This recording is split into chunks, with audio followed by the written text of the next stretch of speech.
I'm Douglas Wissing. I'm a journalist and an author. For the last 5 or 6 years, have been covering the war in Afghanistan. Hopeless but Optimistic is an effort to provide a narrative of what it's like to be in a 21st century war zone, because it diverges so dramatically from the story that's often told from podiums in Washington. There is a certain amount of hopelessness where we're going to continue waging the kind of war that's already failed. We're propping up a government that is at best feckless and is most likely going to fall. But there is an optimism that comes from my admiration for the Afghan people, for the deep cultural roots of the way they are as an incredibly courageous and resourceful people. The thing that comes to my mind is how much poetry undergirds the society. People will just quote Rumi to you, just in the most unusual places. And, it's something that is a doorway into the extraordinary beauty of Afghan culture. This book springs in part from research that goes back a number of years, from my on-the-ground reporting with various military units and with interviews with diplomats, with development officials, with generals, with grunts on the ground, with people that are right there doing the thing.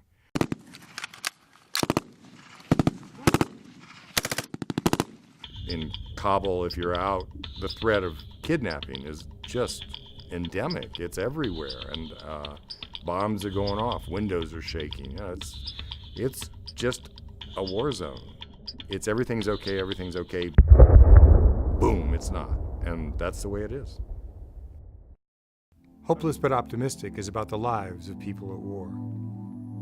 There are chapters about soldiers' lucky charms, war zone love and sex, frontline gastronomy, even meditations on war reporting.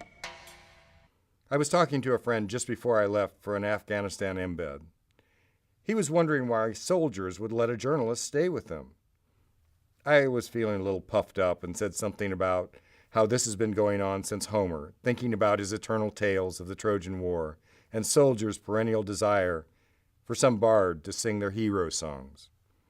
My friend looked puzzled and then burst out laughing. Oh, that Homer. I was thinking, why would Marge care? I was thinking about Homer Simpson.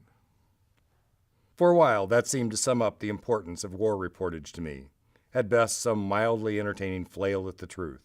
If lucky, maybe as telling as The Simpsons. I think Americans understand sacrifice, but we expect to get something for it. In this particular case, the American taxpayers have paid around $1 trillion is going to be the cost on this war, just the Afghanistan war. And at the end of that, we have failed to accomplish any of our stated military or diplomatic goals. When we invaded Afghanistan, it was essentially a basket case of a country at the bottom of every human development indices, from life expectancy, infant mortality, literacy, electricity, run down the list. 15 years later, we've spent more money on development aid than we spent on the Marshall Plan. At the end of billions and billions of dollars, Afghanistan remains at the bottom of virtually every human development indices. We failed. And yet, I have seen organizations that can contribute to the Afghan society in a really deep way. The Afghan people are extraordinary people. They're really smart. They're really resilient. And I was speaking with one government official. I asked him, what did he think about the Americans leaving? How was he feeling? He said, oh, I'm optimistic. I'm an Afghan. What else can I be? They have a deep cultural keel under them that's quite amazing.